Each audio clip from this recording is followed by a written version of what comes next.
This is Baghdad. I'm here to read a story for Miss Shanahan, a good friend of mine. She's made some phone calls and she's made some deals, and here I am paying up on those deals. Just so we're clear, don't get married. Today we're gonna read Curious George. If my dog can stay still. I doubt she can. So, to begin,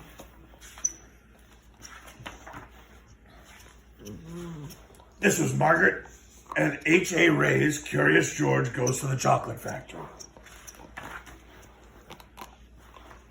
This is George. George was a good little monkey and always very curious. One day, George went for a drive with his friend, the man with the yellow hat. "Look, George," the man said, "there's a store in that chocolate factory up ahead. Let's stop for a treat." Chocolate. That man loves chocolate. George loved chocolates too. Inside the store, boxes of chocolates were stacked everywhere.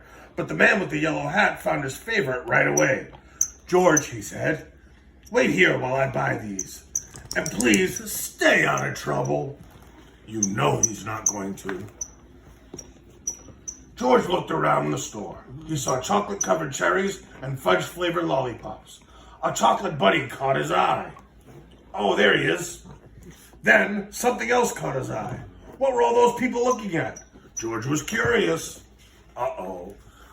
You see where this is going.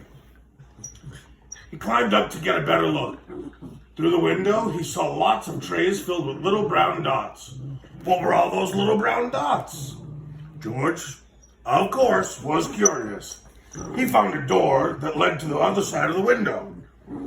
The little brown dots were chocolates, of course. The tour guide was showing a group of people how to tell what was inside the chocolates by looking at the swirls on top. This little swirl means fudge. This one says the caramel's inside. And this wiggle is for marshmallow. This is the swiggle for a truffle. This one is for nougat. This sideways swirl is for orange fluff. And this one is for George's favorite, banana cream.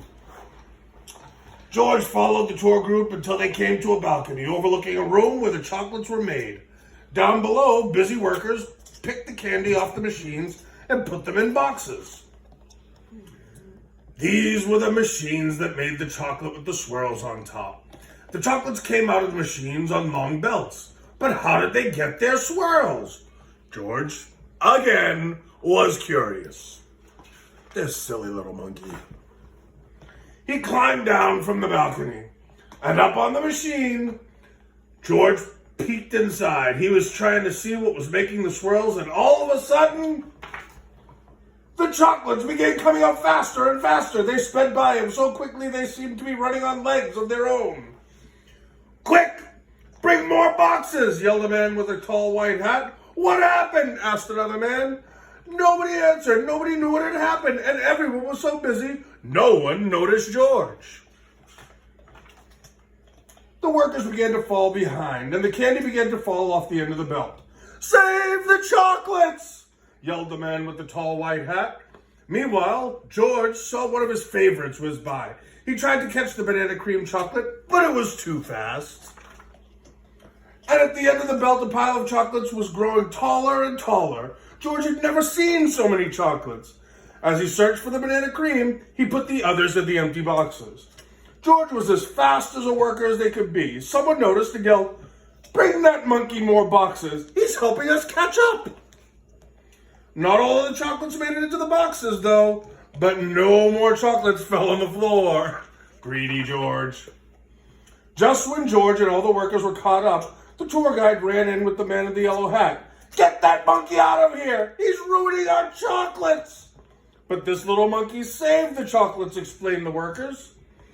Then the man with the tall white hat said to George, "You may have caused us some trouble, but you are a speedy little monkey. You deserve a big box of candy for all your help." George was glad he was not in trouble, but he did not take the chocolates. Back in the parking lot, the worker waved goodbye as George and his friend got into their little blue car. "George, are you sure you don't want any chocolates before we leave?" asked the man with the yellow hat. George was sure. Too many chocolates on the line. And that's the end of that chapter. Someday we'll read another chapter.